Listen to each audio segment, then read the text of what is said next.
దానికి కూడా చెప్తామండి, దాన్ని కూడా ఐ ఎగ్జాక్ట్లీ ఫాతిమా కాలేజ్ దాని గురించి అంటే ఫాతిమా కాలేజ్ లాగా చాలా కాలేజెస్ కూడా ఉన్నాయి, చాలా స్కూల్స్ ఉన్నాయి. వీటి మీద అంటే ఏమన్నా అంటారు ఏది ఎంఐఎం అంటే ఫాతిమా కాలేజ్ మీద ఎందుకు అంటే ఎంఐఎం అనే సాఫ్ట్ అన్నారా? ఎంఐఎం లేదు, ఏ పార్టీ లేదు, కాంగ్రెస్ లేదు, టీఆర్ఎస్ లేదు, బీజేపీ లేదు, ఎవరి మీద సాఫ్ట్ అన్నారు ఏం లేదు ఎవరికి. ఎంఐఎం వాళ్ళది ఇదే ఎంఐఎం వాళ్ళు బొమ్ముకుతో అన్న దాంట్లో వాళ్ళు ఎంక్రోచ్మెంట్ చేస్తే మొత్తం బిల్డింగ్లు కొలగొట్టామండి. మొన్నటికి మొన్న ఏది అక్కడ శాస్త్రి నగర్ పార్కులో అక్కడ కొలగొట్టాం, 6-7 బిల్డింగ్లు కొలగొట్టాం. అది మొదలెట్టి అంటే ఇమోషనల్గా వచ్చే డిమాండ్స్ని హైడ్రా రియాక్ట్ కాదు. దానికి డెఫినెట్గా దానికి చేస్తున్న క్రమంలో మేము రిప్లై అడిగాము. అది ఆ డిపార్ట్మెంట్స్ నుంచి రావాల్సిన దీని రిప్లై లోపల high court is now looking into it చెప్తున్నారు. ఎందుకు ఈ టైంలో కన్స్ట్రక్షన్స్ చేస్తుంటే కనుక దాని మీద ఏంటి మీరు ఏమి ఇచ్చారని హైకోర్టు ఇప్పుడు జరుగుతుంది. So high court seized of the matter. So అంటే అనేది హైడ్రా వాజ్ నెవర్ సైలెంట్. మీరు అది కూడా మీరు గుర్తుపెట్టాలి, గుర్తుపెట్టుకోవాలి. ఏంటంటే మీరు వీళ్ళకి ఒకటి వాళ్ళకి ఒకటి అనేది కాదు. ఇట్లా 100 స్కూల్స్ ఉన్నాయి, 1000 కాలేజీలు ఉన్నాయి, ఇట్లాంటి చాలా ఉన్నాయి అన్నిటికీ. అంతేగాని ఇమోషనల్గా మనం సోషల్ మీడియాలో కూడా పెడతాడు, పెట్టి దమ్ముంటే ఈ బిల్డర్ కొట్టు, దమ్ముంటే ఆ బిల్డర్ కొట్టు అంటే ఒకవేళ నేను ఆ బిల్డర్ మీదకి వెళ్ళి చేశామనుకోండి, 2వ రోజు వసూలు కార్యక్రమం మొదలవుతాను. అంటే ఈ మీడియా వాడుకును హైడ్రాకి మంచి కనెక్షన్ ఉంది, బాగుంది, అయితే నెక్స్ట్ ఇతను మనకు ఏమైనా పెడితే కనుక నెక్స్ట్ వసూలు కార్యక్రమం మొదలవుతాం. అందుకోసం కాన్షియస్గా కూడా ఉంటాం. పబ్లిక్ డొమైన్లో పనిచేసేటప్పుడు కొంత జాగ్రత్తలతో ఉండాలన్నమాట. అంటే ఎక్కడికక్కడ ఇష్టానుసారంగా ఎవరో పెట్టారు కదా అలా అని పనిచేయడం అనేది అంటే సెలెక్టివ్ యాక్షన్ అనేది కాదు. సెలెక్టివ్ అంటున్నాం. 30 ఏళ్ళ కంప్లైంట్ వస్తే you have to pick up somewhere. And మీరు అమీన్పూర్ లాంటి ఇష్యూ మన ఇందాక చెప్తున్నారు, అమీన్పూర్ నుంచి వచ్చారు, 1 year పట్టిందండి ఎంక్వైరీ చేయడానికి. ఇది అంతే, ఇట్స్ నాట్ దట్ ఈజీ. ఇది మేము చేసాం అక్కడ ముఖ్యమని అతను సంబంధించిన అతని వాళ్ళు దీన్ని తీసాం, దాదాపు 900 ఎకరాలు పైన, that was worth more than 15,000 crores. ఒక ఎంక్వైరీ జరగడానికి 1 year పడుతుంది, ఎందుకంటే చాలా తీసుకుంటాం. హైడ్రా వచ్చేదో రాత్రి కూలగొడతారనేది ఇది కూడా తప్పుడు ప్రచారం. రాత్రి కూలగొట్టదు, దాని వెనకాల చాలా కఠోరమైనటువంటి ఎక్సర్సైజ్ జరుగుతుంది, చాలా బ్యాక్గ్రౌండ్ ఎక్సర్సైజ్ జరుగుతుంది, అన్ని కోణాల్లో జరుగుతుంది, అన్ని యాంగిల్లో చేసి పర్సనల్ హియరింగ్స్ పెడతాము, పెట్టి అదంతా వీడియో రికార్డ్ అవుతుంది. అదంతా మొత్తం చేసేటప్పుడు తెలిసిపోతుంటుంది, ఏం జరుగుతుందని కూడా తెలుస్తుంటుంది. తెలిసినప్పుడు నిజం గెలవాలి, నిజం మాత్రమే గెలవాలి. That is what we believe in. Okay, so this is how Hydra works. Hydra working ఇలా జరుగుతుంది అనమాట. అంతేగాని మనం పేదల ఇల్లులు కూలగొడతారంటే కనుక పేదల ఇల్లు మీకు ఎగ్జాంపుల్ చెబుతాను. కుప్పాల కూడా నార్సింగి దగ్గర ఒక చెరువు ఉంటుంది, 55 ఎకరాల చెరువు. దాన్ని 15 ఎకరాలు చేసి బండు కట్టేసి మిగతా 40 ఎకరాలు నొక్కేద్దాం అనుకుంటారు. ఎవరో పెద్దవాళ్ళు చాలామంది ఉన్నారు. అనుకున్నప్పుడు అప్పుడు ఏం చేశారు, గుడిసెలు వేసి చేశారు. మేమేం చేసాము, ఇంతకుముందు అయితే వెళ్ళి కొలగొట్టాము. ఫస్ట్ ఏం చేసాము, ఆ గుడిసెలు వేస్తే కనుక యూట్యూబ్ ఛానల్స్ 10 మందిని తీసుకెళ్ళి మేము మొన్న అంటే ఏప్రిల్ మేలో చేసినప్పుడు 10 మందిని తీసుకెళ్ళి యూట్యూబ్ ఛానల్స్ వాళ్ళకి చెప్పాం.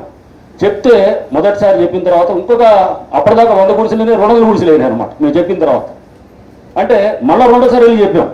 2వ సారి చెప్పగానే ఇంకొక 100 గుడిసెలు యాడ్ అయినాయి అనమాట. అంటే దిస్ ఇస్ హౌ వెనకాల గుడిసెలు వేస్తున్నారు అంటే కనుక ఇట్స్ నాట్ ద పేదవాళ్ళు కాదు, దాని వెనకాల నడిపిస్తున్నటువంటి వేరే శక్తులు ఉంటాయి అనేది. That is how you have to think. So that is the deep state, that is the deep individual, deep మన దగ్గర జరుగుతున్నటువంటి that is how the system is operating. So ఆ తర్వాత వెళ్ళి వన్స్ వీ స్టార్టెడ్ డెమాలిషింగ్ ఒక్కలేడు అంతా వెళ్ళిపోయినారు. So అంటే నేనేది అలానే ఎగ్జాంపుల్ మళ్ళీ రామాంతపూర్లో ఉన్నది చెరువు తయారు చేస్తున్నాం. దాంట్లో 15-20 ఏళ్ళ నుంచి పాపం వాళ్ళు నల్గొండ జిల్లా దేవరకొండ నుంచి వచ్చిన గిరిజనులు వాళ్ళు చాలామంది వచ్చి వాళ్ళు అక్కడ పెట్టుకొని ఇల్లులు పెట్టారు.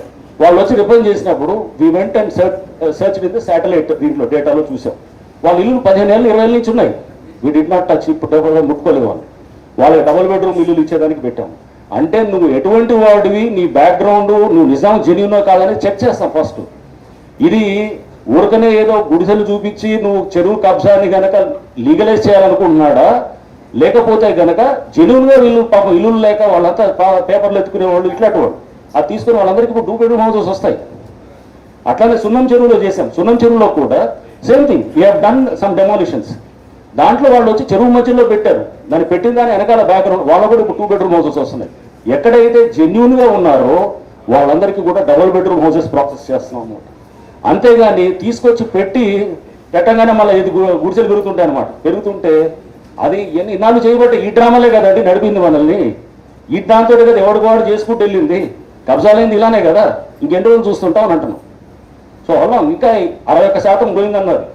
ఇది కనుక ఇంకో 10 ఏళ్ళు హైదరాబాద్ సంస్థ రాకపోతే బహుశా చెరువులు అన్నీ కూడా మాయమవుతాయి. ఇప్పటికే చూస్తున్నాం మన దుస్థితి ఏమవుతుందో. And Hyderabad is no exception. This is there in every city. బెంగళూరులో మొన్న మేము బ్రిక్స్ కాన్ఫరెన్స్కి వెళ్ళాను. ఊరికి వెళ్తే అక్కడ నాకు ఢిల్లీ నుంచి వచ్చిన వాళ్ళు చెప్పారమ్మా, మా దగ్గర 500 చెరువులు ఉన్నాయండి, అన్ని చెరువులు పార్కింగ్ యార్డ్గా ఉన్నాయి, అన్ని పెద్ద పెద్ద వాళ్ళ చేతులు ఉన్నాయి, వాళ్ళని కదపడానికి కూడా ధైర్యం లేదు. అదే ఇప్పుడు హైడ్రా ఉందనుకో మొత్తం తీసి బయట పడేస్తాం అన్నమాట. That is how Hydra works. And దీంట్లో కొన్ని ఇబ్బందులు ఉంటాయి. నేను కొన్ని చోట్ల కొన్ని డీప్, ఇప్పుడు ఎన్ కన్వెన్షన్ది అన్నారు, శరత్ గారు అన్నారు, ఎన్ కన్వెన్షన్ది దాని మీద ఫైల్ అంతా రాసి ఉంది, అంతా డిమాలిష్ చేయాలని ఒక ఏళ్ల తరబడి రాసి నడిచింది. అంతా నడిచి ఏం జరిగింది దాంట్లో, ఏళ్ల తరబడి జరిగిన ఫైల్లో డిమాలిషన్, ప్రతి వాడు డిమాలిష్ చేయమంటాడు, స్పీకింగ్ ఆర్డర్ ఉంటుంది, షోకాజులు అన్నీ అయిపోయినాయి, అన్నీ అవుతుంది. కానీ పిల్లి గట్టగట్టగా ఎక్కడ ఒక చోట ఒక స్టేటస్ క్వార్టర్ ఏదో పట్టుకొస్తారు. సో ఇట్లా ఎట్లా అంటే తీసుకొచ్చి దానికి అది చూపిస్తూ ఏదో చేస్తుంటారు. చేసినప్పుడు దానికి టుక్ ఎ కాల్. చెరువు ఇప్పుడు అక్కడ చూడండి అద్భుతమైన చెరువు వచ్చింది. ఆ చెరువు రావడంతో హైటెక్ సిటీ దగ్గర, మీరు సైబర్ టవర్స్ ఉంది కదా, హైటెక్ సిటీ దగ్గర ఇప్పుడు నీళ్ళ నిలవట్లేదు అక్కడ. ఇప్పుడు మనం చూసిన 9వ తారీఖు వచ్చిన వర్షానికి అతలాకుతలైంది. ఇదనే కాదు, ఒక పార్కులు లేవు, పిల్లలు ఆడుకోవడానికి ఒక స్పేస్ లేదు, పిల్లలంతా డిజిటల్ ఏది వాళ్ళంతా మనం డిజిటల్ ప్యాసిఫికేషన్, పిల్లలకు ఫోన్ ఇస్తాం, ఇంట్లో ఇచ్చి వాళ్ళ పెడతాం. అండ్ డిజిటల్ టాక్సిఫికేషన్ అంతా ప్రతివాడు పిల్లలకి అలవాటు అయిపోయింది. ఇప్పుడు బయటకు తీసుకురావాలి కదా, మంచి సమాజం నిర్మించాలంటే కనుక you need to have a big picture.